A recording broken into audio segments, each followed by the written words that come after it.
Praise the lord. ప్రభువైన యేసుక్రీస్తు నామములో మీ అందరికీ ఈ ఉదయకాలమందు ప్రత్యేకమైన వందనాలు తెలియజేస్తూ ఉన్నాను. ఈ ఉదయకాలమందు పరిశుద్ధ గ్రంథములో నుండి మత్తయి సువార్త 5వ అధ్యాయము 3వ వచనము నుండి 12వ వచనం వరకు, అలాగే కొద్ది మాటలు లూకా సువార్త 6వ అధ్యాయము 20వ వచనం నుండి 23వ వచనం వరకు కూడా కొన్ని మాటలు ఉన్నాయి. ఇక్కడ యేసుక్రీస్తు కొండ మీద చేసిన ప్రసంగం మనకు కనబడుతుంది. 9 ధన్యతలు అక్కడ వ్రాయబడి ఉంటాయి. అవన్నీ కూడా మీకు కంఠస్థమై ఉండొచ్చు. మత్తయి సువార్త 5వ అధ్యాయము 6వ అధ్యాయము 7వ అధ్యాయాలలో ఉన్న ప్రసంగమును కొండ మీద ప్రసంగం అంటారు. యేసు ప్రభు చేసిన మొత్తము 4 ప్రసంగాలు. 4 ప్రసంగాలలో 3 మత్తయి సువార్తలోనే ఉన్నాయి. నెంబర్ 1, మత్తయి సువార్త 5వ అధ్యాయం నుండి 7వ అధ్యాయం వరకు కొండ మీద ప్రసంగం. మత్తయి సువార్త 13వ అధ్యాయం ఉపమానములతో కూడిన ప్రసంగం. మత్తయి సువార్త 24వ అధ్యాయం 25వ అధ్యాయం ఒలీవల కొండ ప్రసంగం. మరోసారి జ్ఞాపకం చేస్తున్నా, మత్తయి సువార్త 5వ అధ్యాయం నుండి 7వ అధ్యాయం వరకు యేసు ప్రభువారు కొండ మీద ప్రసంగము చేశారు. రెండోది మత్తయి సువార్త 13వ అధ్యాయం. ఈ 13వ అధ్యాయంలో మినిమం 58 వచనాలు ఉన్నాయి. అందులో ప్రభు మాట్లాడిన మాటలు ఉపమానం, అంటే విత్తనం గురించి.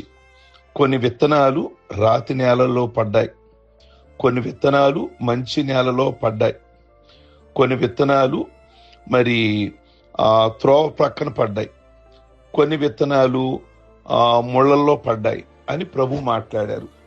కనుక చాలా చక్కగా మాట్లాడారు. అందులో లోతైన అర్థాలు ఉన్నాయి అందులో.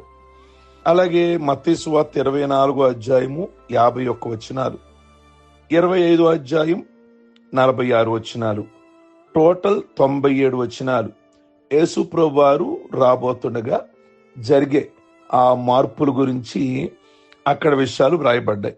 ఇవి 3 కూడా యేసుక్రీస్తు చేసినటువంటి ప్రసంగాలు. ప్రియ దేవుని బిడ్డలారా, కొండ మీద ప్రసంగం మత్తయి సువార్త 7వ అధ్యాయము 8వ అధ్యాయము 9వ అధ్యాయము దాదాపు 111 వచనాలు ఇందులో ఉన్నాయి. ఈ 5వ అధ్యాయము 1వ వచనంలో యేసు ప్రభు జనసమూహమును చూచి పర్వతం ఎక్కి కూర్చున్నారు. యేసు ఎవరిని చూచి పర్వతం ఎక్కారు? జనసమూహాలను చూచి. యేసు దగ్గరికి ఎవరు వచ్చారు? జనసమూహం కాదు, శిష్యులు యేసయ్య యొద్దకు వచ్చారు. మత్తయి సువార్త 8వ అధ్యాయము 1వ వచనం, ఆయన బోధన ముగించి పర్వతం మీద నుండి క్రిందకు దిగుతుండగా యేసును గుంపులు గుంపులుగా జనులు వెంబడించిరి అనుంది. యేసు ప్రభు పర్వతం పైకి వెళ్ళేటప్పుడు క్రింద జనసమూహములు ఉన్నారు. బోధన ముగించి క్రిందకు వచ్చినప్పుడు జనసమూహము ఉన్నారు. ఈ 5వ అధ్యాయం నుండి 7వ అధ్యాయం వరకు యేసయ్య పర్వతంపై బోధిస్తుంటే ఆయన బోధన వినకుండా జనము క్రిందే నిలబడి ఉన్నారు. ఎందుకు? పర్వతం ఎక్కడం కష్టం కాబట్టి, బోధ వలన ఏం ప్రయోజనం లేదు అని వారు తలంచారు కాబట్టి. ఎవరు పర్వతం పైకి వెళ్ళారు? ఎవరు ఆయన బోధన ఆలకించారు? శిష్యులు మాత్రమే. మరి మనం ఎలా ఉన్నాం? జనసమూహం వలె ఆయన వద్దకు స్వస్థతలు, ఆశీర్వాదముల కొరకు మాత్రమే వస్తున్నామా? లేక వేరే కేటగిరీ శిష్యుల వలె పర్వతం ఎక్కడానికి, బోధలను ఆలకించడానికి ఇష్టపడుతున్నామా? మీరు మందిరానికి మెట్లెక్కి ప్రతి ఫ్లోరు కూడా మెట్లెక్కి రావాలి అని అనుకున్నారు. కారణం ఏమిటి? కేవలం స్వస్థతల కొరకేనా? కేవలం ఆశీర్వాదాల కొరకైనా? ఆయన మందిరానికి వస్తే పిల్లలు కలుగుతారని, లేక వివాహాలు జరుగుతాయని, లేక స్వస్థతలు కలుగుతాయని, లేక ఉద్యోగాలు వస్తాయనే అనేనా? లేక అలా కాదు, శిష్యులు లాగా మీరు పైకి వచ్చేది దేవుని మాటలు వినడానిక. ఇక్కడ ఇద్దరున్నారు. ఒకళ్ళు జనసమూహం, రెండోది శిష్యులు. జనసమూహం కిందే ఉన్నారు, కానీ శిష్యులు కొండ కష్టమైన ఎక్కడానికి ఇష్టపడ్డారు. ప్రియమైన దేవుని బిడ్డలారా, యేసు ప్రభు ఎక్కడ కూర్చున్నారు? కొండపైన. యేసు ప్రభు ఎక్కడ మరణించారు? కొండపైన. యేసు ప్రభు ఎక్కడ ప్రార్థన చేశారు? కొండపైన. యేసు ప్రభు ఎక్కడ రూపాంతరం చెందారు, అంటే మార్పు చెందారు కదా.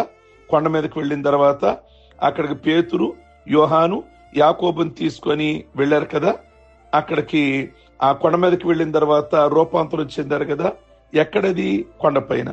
యేసు ప్రభు ఎక్కడ నుండి పరలోకానికి వెళ్ళారు? ఒలీవల కొండ మీద నుండే కదా. ఇప్పుడు ఎక్కడ ఉన్నాడు ఆయన? కొండల కంటే ఎత్తైన పరలోకంలో. కొండపైకి వెళ్ళడానికి కష్టం అని అనుకుంటే, వారికి కొండల కంటే ఎత్తైన పరలోకములో తండ్రి కుడి ప్రక్కన ఆసీనుడయ్యున్న యేసయ్య దగ్గరికి వెళ్ళడము అసాధ్యమవుతుంది. ఎవరైతే ఆయనతో పాటు కొండ ఎక్కడానికి, బోధలు ఆలకించడానికి ఇష్టపడతారో వారికి పరలోకంలో దేవుని కుడి ప్రక్కన ఆసీనుడయ్యున్న యేసయ్య దగ్గరికి సులభంగా చేరగలుగుతారు. కొండ అనేది దేవునికి దగ్గరగా ఉండే స్థలం అనే భావాన్ని అన్ని మతాలలో బలంగా ఉంది. మోషే 10 ఆజ్ఞలు సీనాయి కొండ మీదే కదా పొందింది. ప్రియ దేవుని బిడ్డలారా, ఈ 9 ధన్యతలు కొండ మీద నుండి ప్రభు బోధిస్తూ ఉన్నారు. కనుక ఈ యొక్క ఉదయకాలమందు ప్రియ దేవుని బిడ్డలారా, మరి కొండ మీద నుండి ప్రభు బోధిస్తుండగా కష్టమైన శిష్యులు వినడానికి వెళ్ళారు. కానీ జనసమూహం మాత్రం క్రిందే ఉండి క్రిందే విని ఆయనను వెంబడిస్తున్నట్లుగా మనము చూస్తున్నాం. కనుక కొండ అనేది ఎక్కడం అనేది ప్రభువుకు దగ్గరగా. దావీదు అంటాడు చూసారా, ఎక్కలేనంత ఎత్తైన కొండ నన్ను ఎక్కించుము దేవా అంటాడు. అంటే లోతైనటువంటి అనుభూతి అది. యేసయ్య కొండ మీదే ప్రార్థన, కొండ మీదే మరణం, ఆయన కొండ మీదే ప్రసంగాలు, కొండ మీదే రూపాంతరం చెందాడు, కొండ మీద ఎక్కి పరలోకానికి వెళ్ళాడు, కొండల కంటే ఎత్తైన స్థలంలో ఉన్నాడు. మనం కొండలు ఎక్కగలిగితేనే పరలోకానికి ఎక్కగలుగుతాం. కొండ ఎక్కకుండా కింద కూర్చున్న వాళ్ళు, రేపు ఇవాళ కొండే ఎక్కలేని వాళ్ళు పరలోక రాజ్యం ఏమి ఎక్కగలరు? పరలోక రాజ్యం ఏమి వెళ్ళగలరు? ప్రార్థించుకుందాం. సర్వశక్తి కలిగిన తండ్రి, మత్తయి సువార్త కొండ మీద ప్రసంగం చాలా అద్భుతకరమైన ప్రసంగం. నాయన, మేము కొండ ఎక్కే స్థితిలో మమ్మల్ని ఉంచమని ప్రార్థన చేస్తున్నాం తండ్రి. ఇవాళ మేము ప్రయాసతో కొండ ఎక్కగలిగితే రేపు పరలోకానికి ఎక్కగలుగుతాం. ఇక్కడే కొండ ఎక్కలేకపోతే రేపు పరలోక రాజ్యానికి మేము రాలేకపోతాం. ప్రభువా, మీ కొందనాలు. మీరు మాట్లాడిన ప్రతి మాట కూడా అందరికీ దీవెనకరంగా, అందరికీ ఆశీర్వాదకరంగా ఉంచమని ప్రార్థన చేస్తున్నాం. ఈరోజు పెళ్లి రోజులు, పుట్టినరోజులు, రక్షణ పొందిన రోజులు ఎవరైతే జ్ఞాపకం చేసుకుంటున్నారో వారికి చక్కటి దీర్ఘాయుష్వంతుడిగా చేయమని ప్రార్థన చేస్తున్నాం. వారి హృదయంలో ఉన్న ప్రతి అవసరతను తీర్చి ఈ దిన ప్రయాణాలలో, మార్గాలలో, వారి ముందున్న ప్రతి పనిలో కూడా మీరే తోడుగా ఉండమని యేసయ్య నామములో అడుగుచున్నాం తండ్రి. ఆమేన్. God bless you. ప్రభు మిమ్మల్ని దీవించును గాక.